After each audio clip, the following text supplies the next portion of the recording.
Now, the rest of the story.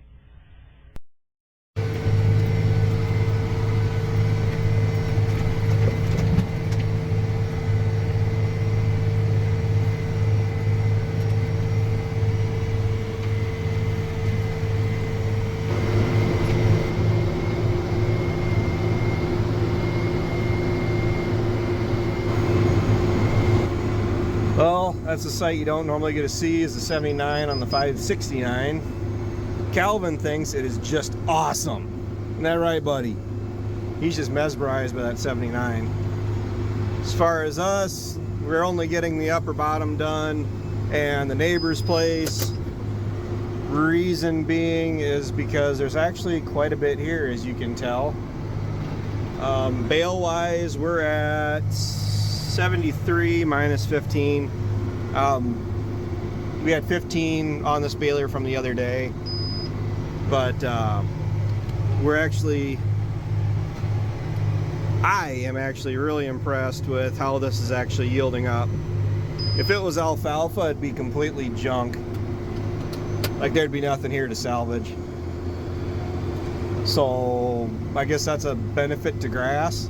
It's a little disheartening knowing that this is what it's actually yielding. I mean, we'll have 60 bales here after our next bale.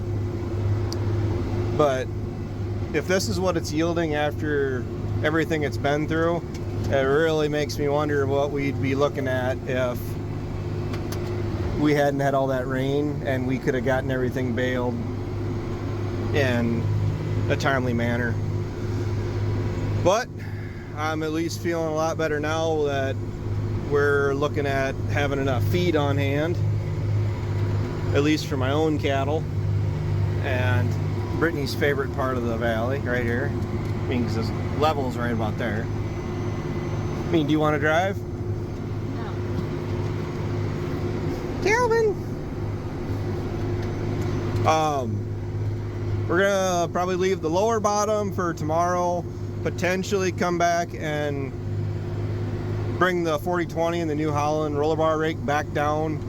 That's been tedded 2 days ago after the rain, and then Dad raked it, got done about 3 o'clock, and he said that for how much moisture's on that stuff yet, we're better off letting it go until tomorrow. So we'll check it in the morning. If we can get away with not having to rake it and just letting it go till afternoon, let the sun and the wind and everything else dry it out, then we will. But by the time we do this field, he's got a bunch of the neighbor's place that I know for a fact that we'll be able to get done. And I know there's some of the neighbor's place that we'll end up leaving till tomorrow too. The only downside is it means we're going to have to finish baling yet tomorrow, when I was really banking on being done today.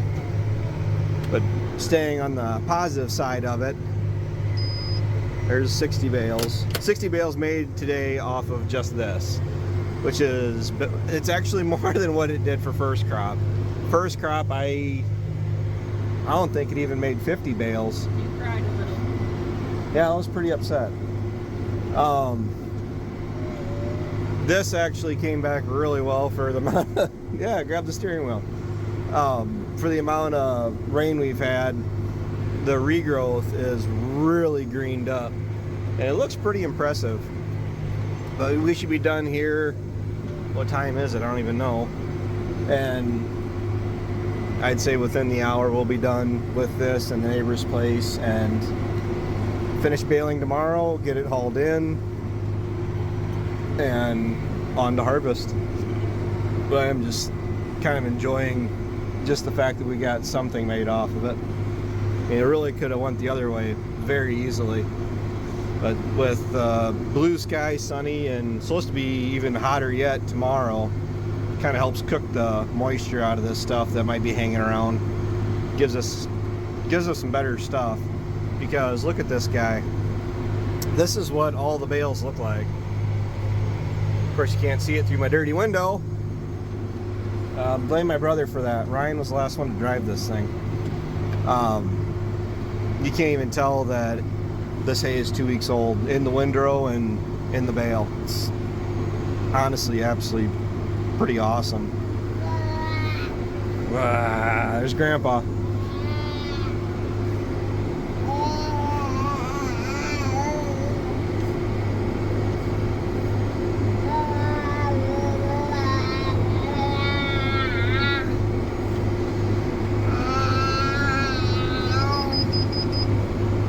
That's Calvin's opinion on the current state of everything. I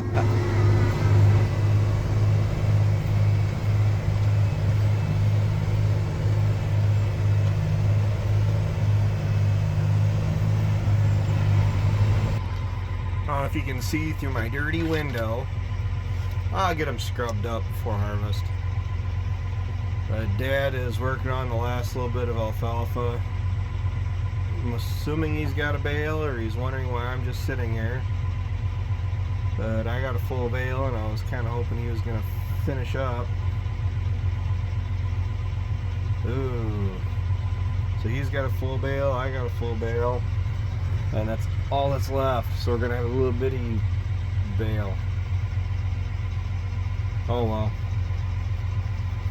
Let's see if he actually goes to finish it.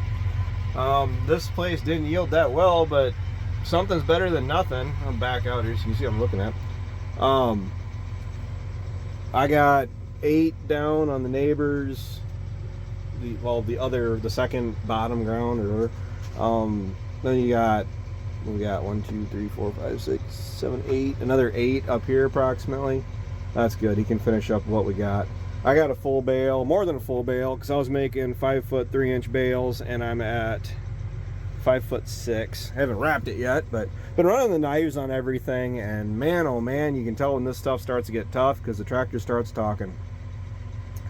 But I'm feeling much more confident. Well, if you can't see the valley from down here, you can't see the upper or the lower valley.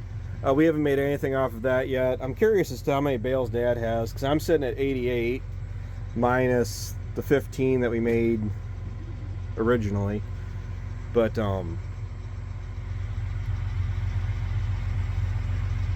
we are left with about 20 acres to go, and we'll be done with hay for the year, which I'm gonna be happy for. We'll get the duals back on the 79. Took them off. The reason we took them off is because we had to tighten up one of the wedges. Got it tightened up and everything, but you're supposed to retorque it, and we just decided to leave the dual off, and we dropped the other one off, and we retorqued. Oh, you guys can't even see what I'm looking at. And retorqued everything on the other side too. So figured we better get some footage of that running, because it's not going to happen very often.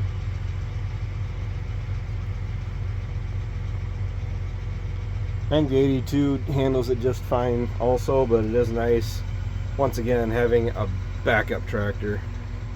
I'm going to hop out and talk to Dad quick. Well, this is the last of the hay right here. Other than I got 2 windrows up behind me, but didn't yield as bad as it could have, but yielded exceptionally well. I don't know if you guys can really see that with the sun in the back, but you couldn't really tell that this stuff was made now or should have been made 2 weeks ago once I get it in the bale. And I'm really grateful for that.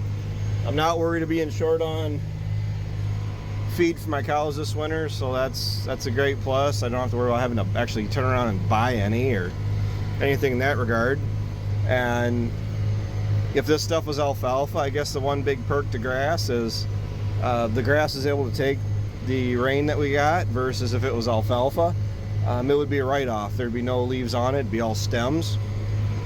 Because I got about 12 or 15 acres that is a write-off. It was cut, it was alfalfa, it was cut the same time as this stuff was, and you can't even tell that it was cut, that it was alfalfa, that it was anything.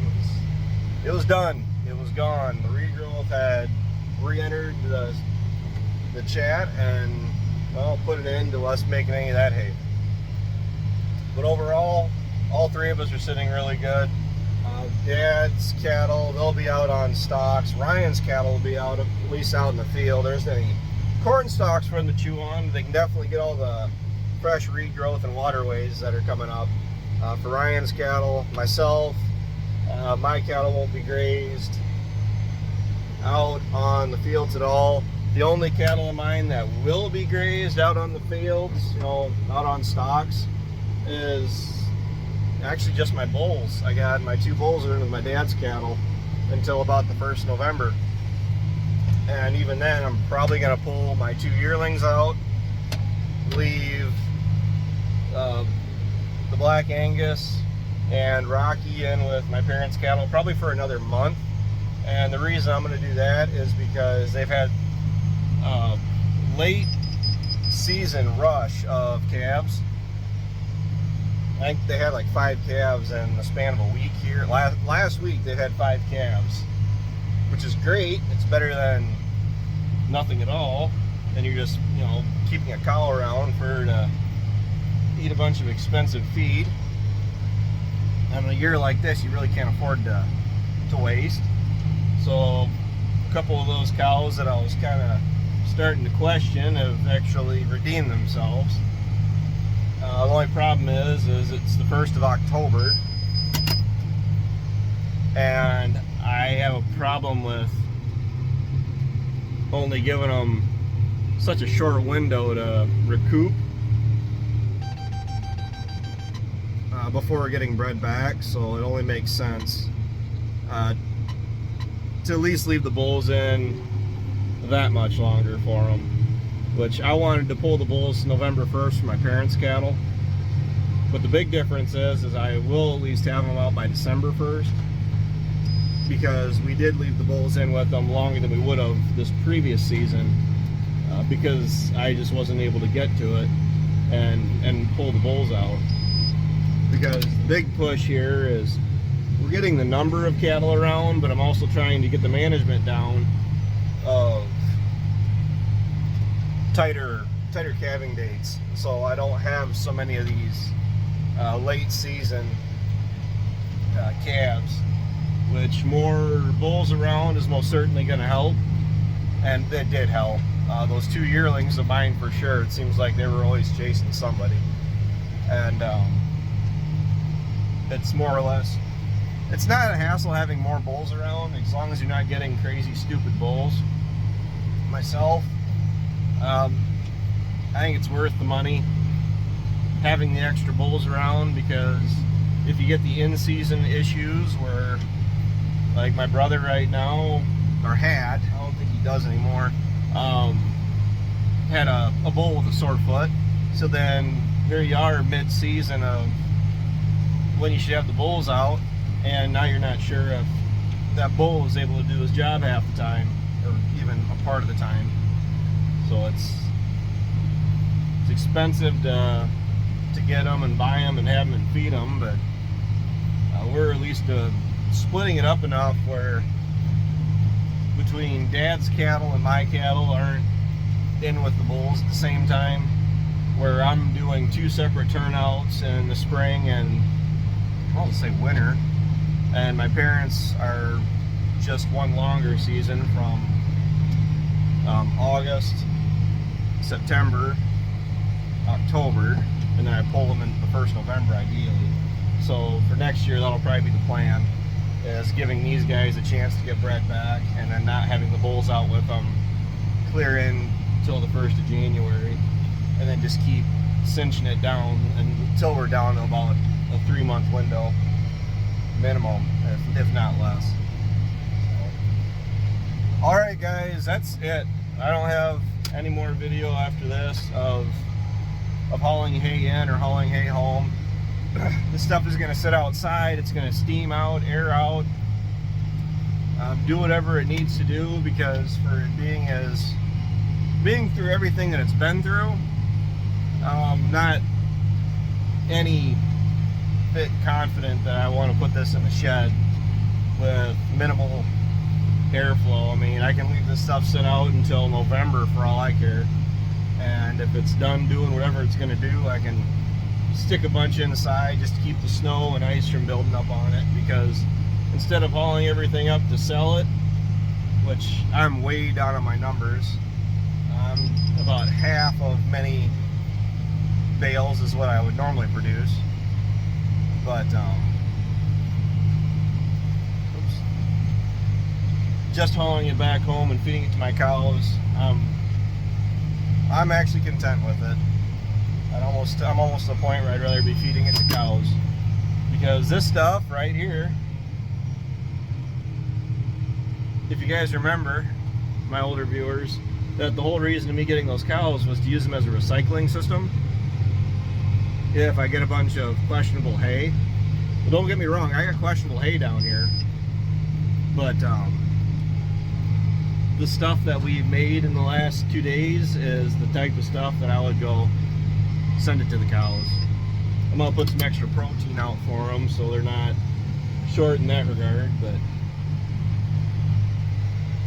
overall I'm feeling comfortable going into the winter, which is just what we need. So thanks for watching, guys. Thanks for tuning in. Take it easy, keep in touch. I'll talk to you later.